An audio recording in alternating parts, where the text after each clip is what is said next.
I was driving along, broom, broom, beep, beep, and I heard an article. I thought, oh, that's interesting. But I wanted to listen to it properly later on.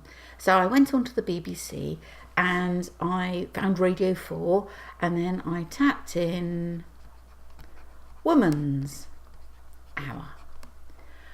And it said, search, this has not been found. Now, Woman's Hour has been going on for decades, long before I was born, possibly even before my mother was born. It's been going a long time, and it's one of the BBC's flagship radio shows.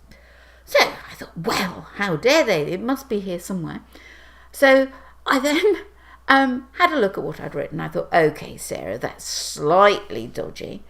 And the search engine insisted that I had a W for Woman's Hour, which is fair enough because it's a title. But they also were insistent it would not recognise it until I had the apostrophe in there. Woman, hers, hour. So that taught me, didn't it?